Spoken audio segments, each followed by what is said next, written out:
Hello everyone, welcome to Research Cafe, which is a project of Research Admission Platform. Today I am your host Dr. Sadi Abdullah, and today we are going to discuss the insights on doctoral or PhD journey in Malaysia. As we all know, Malaysia has been and always will be a lucrative destination for many of the PhD seekers, and that has many reasons behind it, and we have to go and elaborate discussion about this journey in Malaysia. And for that, we have a very honorable guest among us, and our guest is Dr. Kakan Nazaf.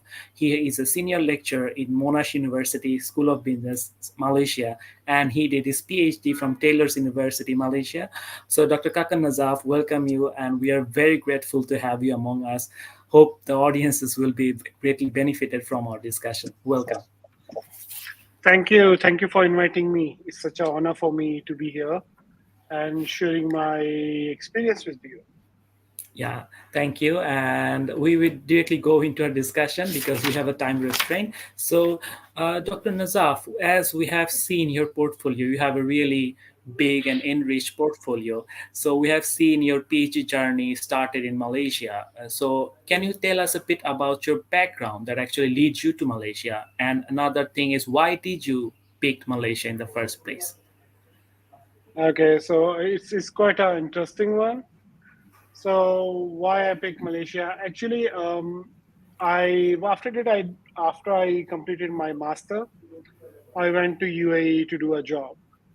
So after suffering for a few months, like couple of months, then I finally find a job, and it was my first day in the job. So what happened on the back end, back in Pakistan? I'm basically from Pakistan.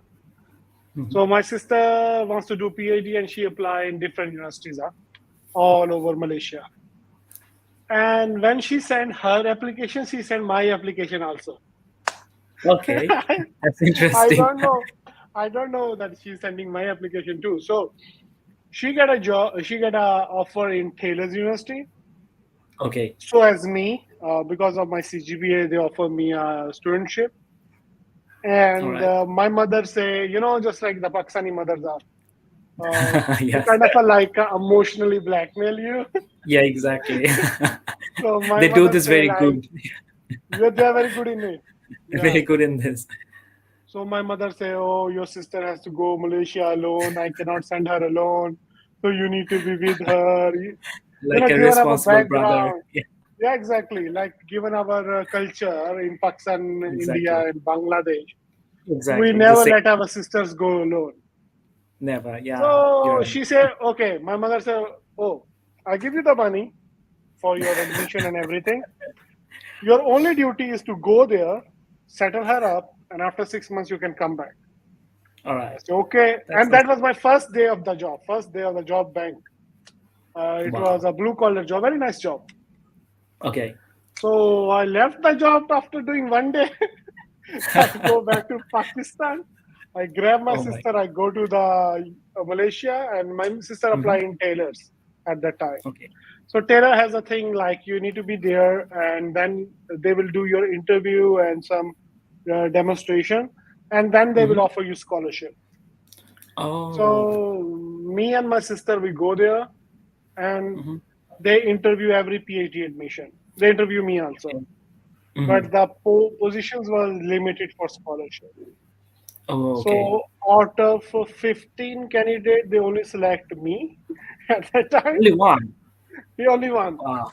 And remaining Wow. 14, they have to pay the full fee. So for me, the 50% fees discount and the monthly stipend, which they pay you. So after Hmm. 6 months, my sister go back and I was doing PhD. That's how I stuck into Look, PhD. see how the luck turned and changed. You were supposed to This come is back, but you actually start. Yeah, it's yeah. it's I don't it's really have an interesting. interest at that time. At the start, I just wants to do master to do a job because after master you Hmm. get a good salary in UAE and few more countries nearby. And in Okay. PhD, they don't pay you too much stipend. So Oh, okay. given that, and it is a narrow thinking actually, you should look abroad. It's not like, oh, currently I'm paying very less stipend. Huh? You should see after Mhm. PhD what you're going to be paid for. Oh, yeah, So it that's very was my good important. luck. Like it was my good Yeah. luck that at that time, because of my sister, I take admission to Taylor's. I even don't know the Uh, name. But yeah, actually, I really don't know the name of tailors in Malaysia. But once I be mhm, here, mhm, and mhm. this is how my journey began to PhD, where I have no interest at the start, but I Okay, was put into that by my mother and my sister. And then okay. next 3 year of journey was, yeah, you can feel it once you do it. Exactly, Everyone you're has in their own where story when to tell. exact own experience. Yeah.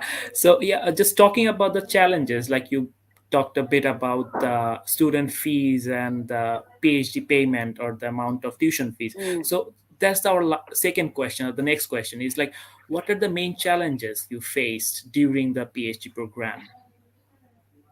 Okay, so first thing was a little bit health thingy. Once I come here, I was not used to their food, their culture, uh, and Hmm. their environment, because it's more like a sea place like Bangladesh. Hmm. And where I'm Exactly, from, exactly. there's no sea touching. So environment has this moisture in it, which was a little bit Okay. hard for me to absorb at the start. So Hmm. Hmm. afterwards, the main challenge which every student has is finance, money. Hmm. But Yeah, yeah. my challenge was actually once I get the scholarship from tailors, that 50% one, Hmm. uh, Hmm. and they give us stipend around 1,700 ringgit at that time, 2017. Okay. Okay, okay. And Is that enough? that that is, no, no, now it depend on you. Like, when we were a student, a little bit money is too Yeah, much. exactly. Now I Too much become a money. lecturer more. Exactly. Yeah, now I become a Hmm. lecturer and I have far more money than what I had before. It's like when your income increases, your expenditure Hmm. increases, right? Exactly. So 1,000, You never can save. 1,700 was Hmm. 1,700 was good. As a student, it was good. Pretty decent. Yeah. Hmm. Pretty decent. It's not so high. It's not so low. It's something like Hmm. you can live there honorably. Like if you have an apartment over here. So I'm not Hmm. comparing with the UK. In Malaysia, you can have Exactly. a room in an apartment, like 4 room apartment, around Hmm. 300 to 400 also. And Oh, here, okay. Okay. every day, if you spend 3 time on the meal, it's like 20 to 30 ringgit. So Okay. here is quite Okay. quite cheaper. Quite cheaper. It's quite Malaysia is cheap. Food quite is quite cheaper. cheap. Yeah. Food Food and is quite cheap, residency I both. guess. Reasons Food both and cheap. residency So both. overall, like if you tell me to guess, so I think accommodation plus food will cost you around like 500, 600 maximum No, in a around month. 1,000 in a month. 1,000 you can 1,000. say. A Okay, so thousand, 1,000. thousand two Okay, hundred, and they 1,200. pay Okay, us 1,700. So uh, you can. it was Hmm, okay. You you can have live in that extras. money. Yeah. Okay. So Mm. is this money you're talking just about one person or like a family person? What if the person is a family? If it's enough. So family, it's a different story because okay, Mm-hmm. so you are on student visa, Mm-hmm. and in Malaysia the immigration rules are a little bit different than UK. They are a little bit more Okay. stringent on the policies. Oh, okay. So you can have a dependent over here; they don't mind, Mm-hmm. but Mm-hmm. student has to pay out of his pocket the dependent visa fee, and as Oh, well as so the cost of living. So okay. dependent visa fees for a student is around 800 to 1,000 nowadays. I want to bring Mm-hmm. my mother Okay. over here, so I asked around the fees Mm-hmm. around 800 or 1,000. So that you have to pay, 800,000. and Okay. the cost of living. You can't live with the family in this money, especially those Okay. families which has children. Exactly. Because Exactly. children school fees you can't afford in that money. Mm. Uh, Okay. so in Malaysia we have a rule that if you are a foreigner or Mm-hmm. expatriate, your children cannot go to the government school. Government is only for the Oh. local. Oh. So Interesting. you have Interesting. to take admission in a private school, Mm-hmm. and the private school over here costs you as low as like 2,000 ringgit per month, 1,000 which is ringgit per very month. high Okay. because they Hmm. are Cambridge system, so they charge you a lot for that. And Yeah. so I Exactly. would say I don't advise anyone who is with family and with the wife and the kids to come here Mm-hmm. and live in that money with the children. If you have, Yeah. I met a lot. I met a lot of Pakistani, Bangladeshi, Indians over here who Indian has people. family, but they have family. Yeah, they have their family in their hometown, home country. Okay. So they don't bring it here Yeah. because they can't afford the education of the children. Exactly. So yeah, what I get, the bottom line is, as a PhD student, if you're living by yourself, then it's pretty much manageable. But it's not advisable or wise to bring your family or even children. Maybe later when you can Yeah, get the job. yeah, yeah. Okay, that's really important because most of the students ask this question. So yeah, just talking a bit about the application process, like how competitive is it to get a PhD in Malaysia? Like if someone wants to go inside PhD, doing PhD in Malaysia. Okay, so as the time passes, the competition is getting higher and higher. Hmm. Hmm. It depends on like which category of university you're going to. Okay. Are you targeting some government universities like University of Malaya is top university in Hmm. Malaysia? In the Hmm. QS ranking, they are top 50 also, so they are quite good, which is a Malaysian Hmm. local university. Then we Hmm. have USM, UITM, many Malaysian universities. All So right. the basic criteria which everyone needs to understand here nowadays, if you are going for admission in a government university or even private, Hmm. there is you need to publish at least one Scopus journal Oh, okay. Okay. before you come and apply for the application. If you do not Is that have a for the PhD? Scopus, that's Hmm. for the PhD in the government Yeah. sector. Hmm. Okay. Now in private, the categories is different, Sadi. Hmm. The Okay. private, some privates are there, which is like, okay, they will give you admission because they don't mind. It's like a student, you have to pay the full fee. So it's Hmm. just like you are doing a bachelor or master. Yeah. Yeah. Like they are okay if you pay them a fees, regardless you have any Scopus or not, because they are not giving you any scholarship. Oh, So okay. all 99, 98 or 96% of the private sector in Malaysia, they will be happy to give you admission in PhD. You just have to pay the fee. And the Okay. process will be very fast because private, so it's more Hmm. faster. Hmm. Hmm. So, but yeah, one university which is my own university, Monash, that is exception. Hmm. It's not that I am studying here, I'm working here. I was very surprised to see Monash do not have any PhD fee for anybody. It's entirely free, 100% free. Really?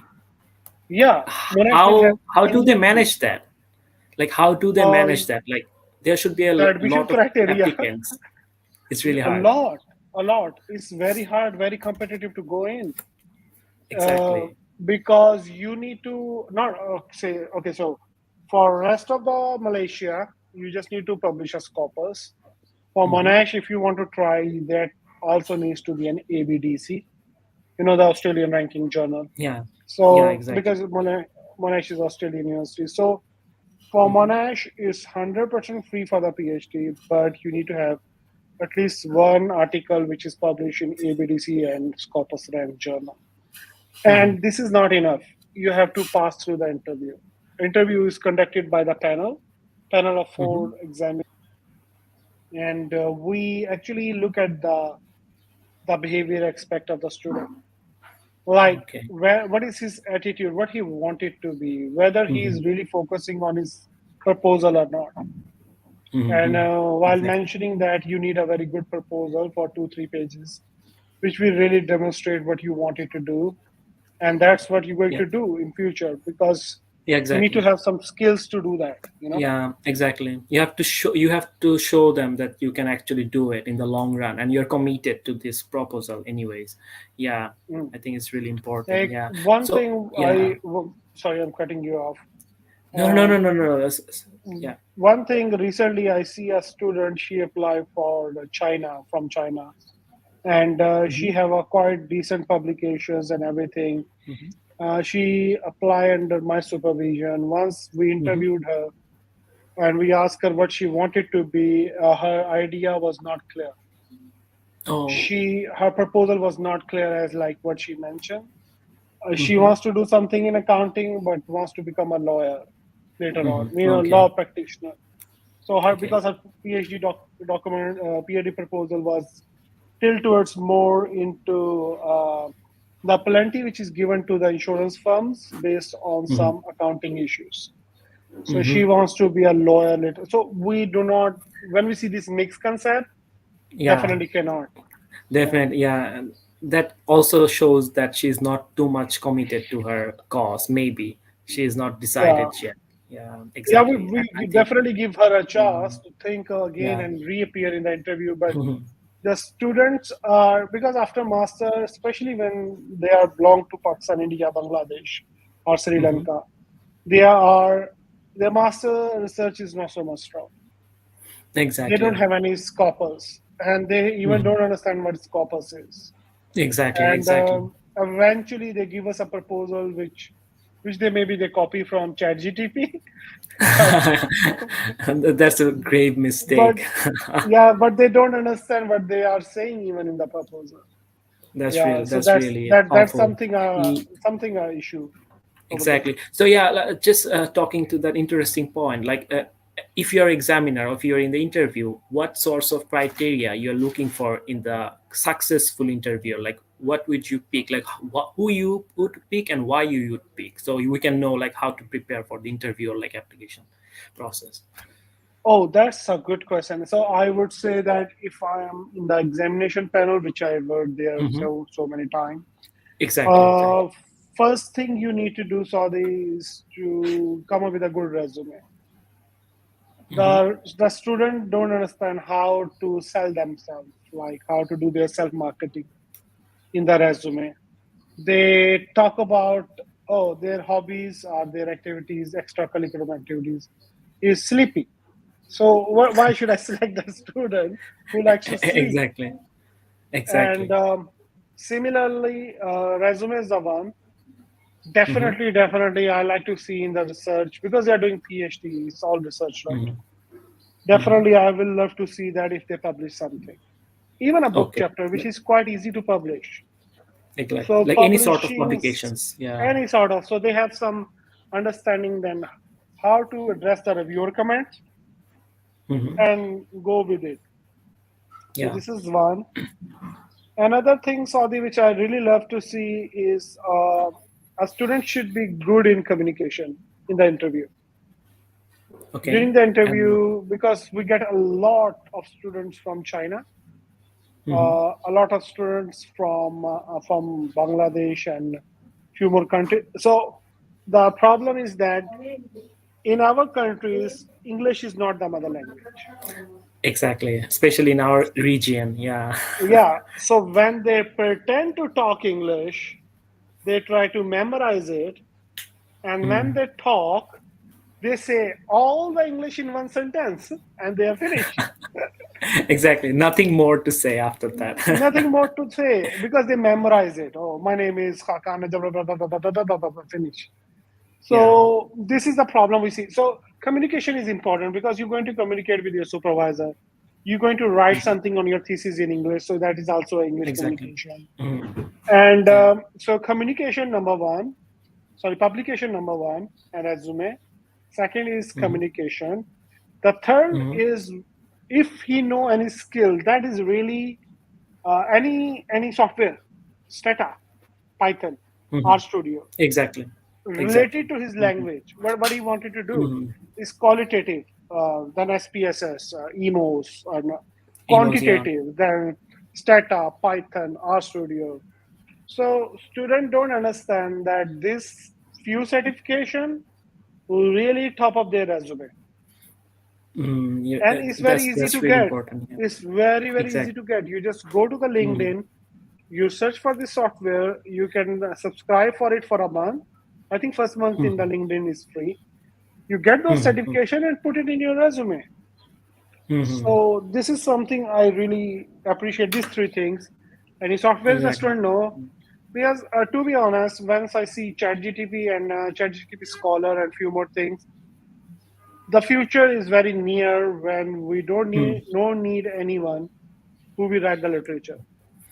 Yeah.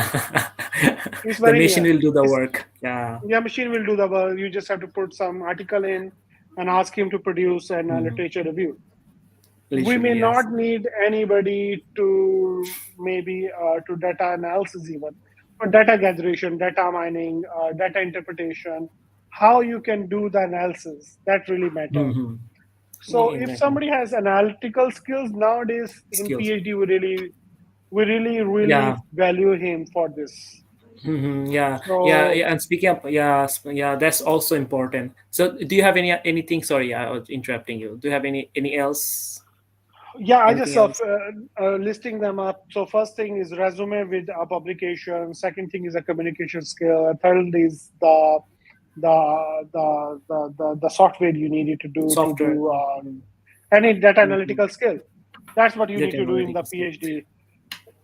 Yeah, Yeah, pretty much exactly. it. Yeah, yeah. That really sums up like a lot of questions are around this corner. That such as like, what should I do and how should I prepare myself if I want to get a PhD, especially in Malaysia. So after that, like after you're talking about your journey, so after finishing your PhD, how hard was it for you to manage a job, and how is this current job situation, especially? Ooh. That's a tricky question, I guess. it give me it give me goosebump already. Sorry, I'm giving a flashback, maybe, right? So if you see my resume, I graduated Yeah, during 2020 COVID period. Oh my that's goodness, a horrible, that is horrible, horrible time. horrible apocalypse. And Nobody wants to remember. oh my goodness, you bring back all my old Sorry, memories. I really That apologize, but I don't have any that's options. nostalgia. Okay, so in Malaysia, what was the scope of the of after graduation? What was the scope? Yes, I yes. was interviewed in 7 institutions in Malaysia. Wow. 7. Hmm. And because due to the COVID, the Malaysian government come up with a policy, they are not issuing the visa for expatriate. So Hmm. I don't get a job immediately. I have to Hmm. go back to Pakistan and be there. But since my publication was quite high at that time, Hmm. so one of the institution, that was a Sunway institution, I am really thankful to them seriously until now. They offer me a part-time job while being in Pakistan, and they pay me in my Pakistan bank account, my salary. Wow. They can't pay me like a full-time because visa cannot be issued Hmm. without that. So Yes. they pay me Obviously. back in Pakistan in my bank account in Pakistan. I teach is online at that time. So it took me 6 months after my graduation. I graduated around March, April when the COVID started. During COVID period, all my interviews was online. Institution was very much interested to hire me. Now, this is the thing. Someone think that if you graduate from tailors, you will get immediate job. This is not true. Okay. Many of my students, many of my colleagues, they were jobless for a year or two. two And why years, is they that? don't find a job. It depends on how much publication you do. Like Oh. during PhD, you really need to show up yourself. The first thing. Hmm. You need to Hmm. attend those webinars, seminars, those Like conferences to, skills, getting more skills. Yeah, yeah, getting know the people. exactly. Make a I, connection, if, collaboration. Yeah. yeah, exactly. If I get 7 interviews, and those are pretty much 7 institutions which hire the expatriate in Malaysia. If I get Hmm. 7 interviews, it's because I know or I've been to that institution in some sort of a conference, webinar, seminar, so they know me. They know me via That's LinkedIn really, even.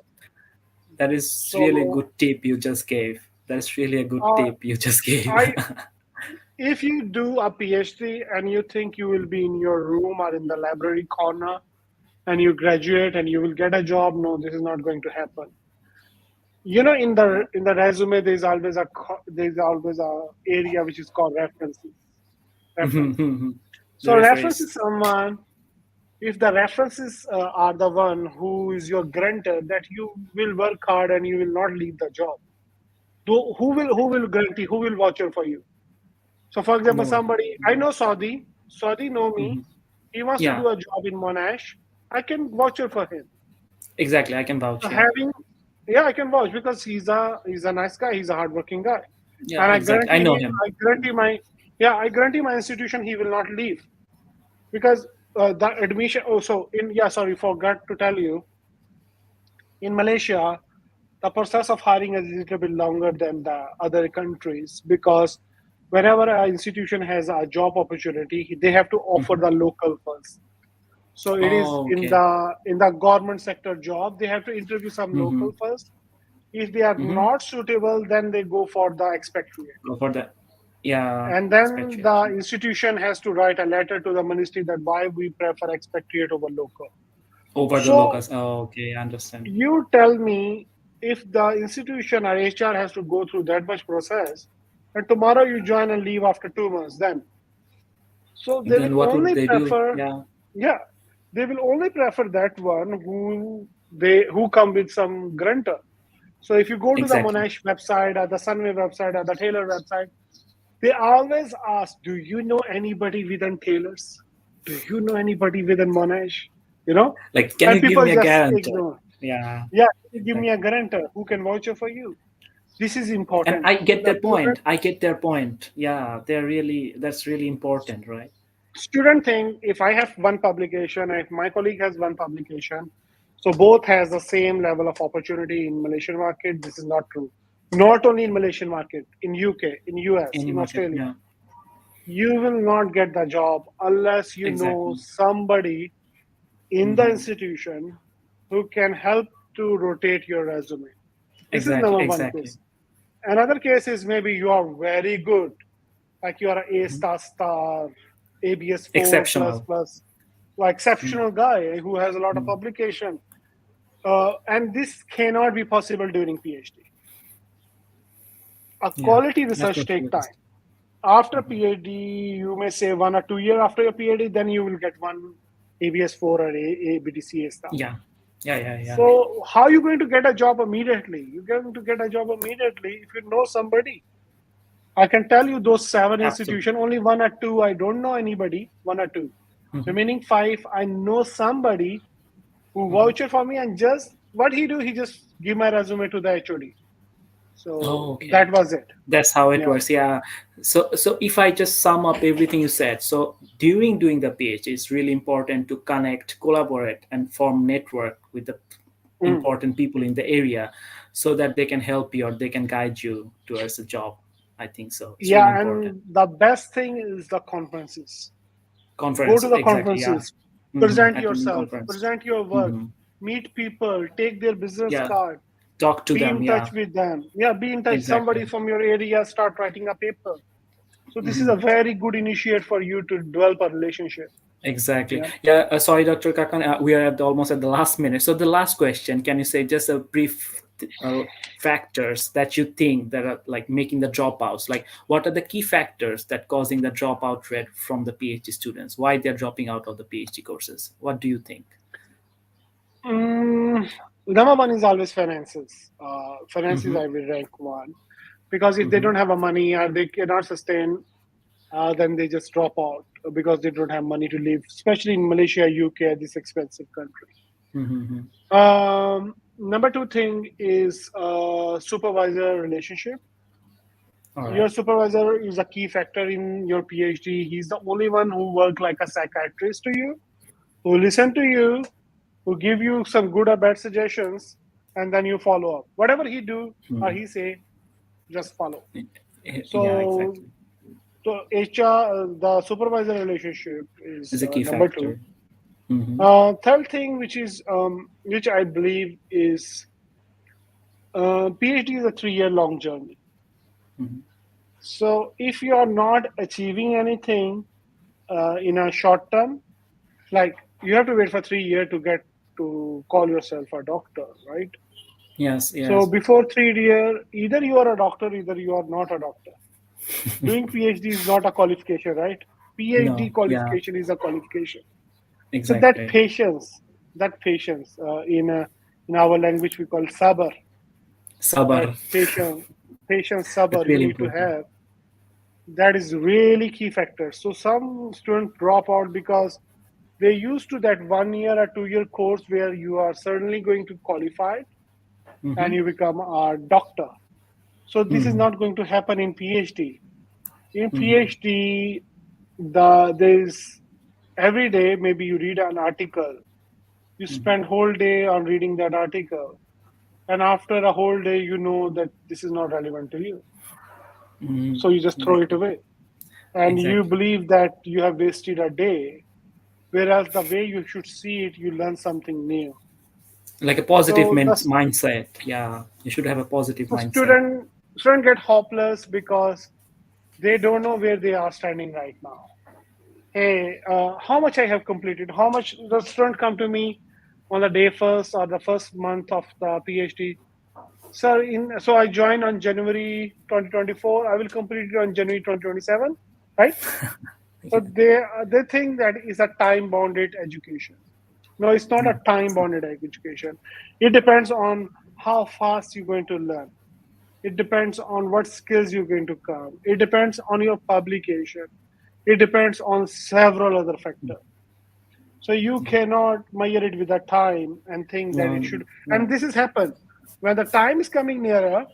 They get more panic. Oh, we are here already for 3 years. We haven't done anything. The supervisor We should never do. graduate Yeah. anybody. Yeah, yeah, exactly. Yeah, yeah. They start to curse anyone and everyone, and that's really like that Exactly. doesn't help. That doesn't That help. that really doesn't help. Okay. So No. Yeah. I will suggest you should have a patience. Take always Mm-hmm. baby steps to sort it out. Mm-hmm. You're right. If you are into finances, try to find scholarships. Mm-hmm. Or are you open everyone in this house to join us in Monash? No Yeah, fee, no exactly. nothing. Even they pay you in Monash. The monthly stipend is 3,000 per month, 3,000 ringgit per month. So That's really you good. join us in Monash. That's really good. Yeah. Total Mm. fee, no fee. Also, they send you for the conference every year.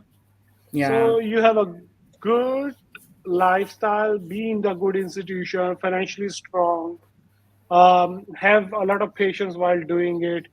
Try to understand Learn. what your topic is. That's also And very also, much important. yeah, enriching your CV and resume for the jobs. Yeah, Yes, it's exactly. really important. So Yeah. these are the few things which is leading to the dropping of students Yeah. during PhD. Yeah. Thank you, Dr. Kakanazap. We are almost at the end, and I think that was the last question. And thank you so, so much. I think I cannot say how much you actually helped me and all the other audiences right now. And I think many of us are listening to us, and they'll be really hopeful. And Monash is the ultimate target for everyone, I guess. Target. And No, thank you so much.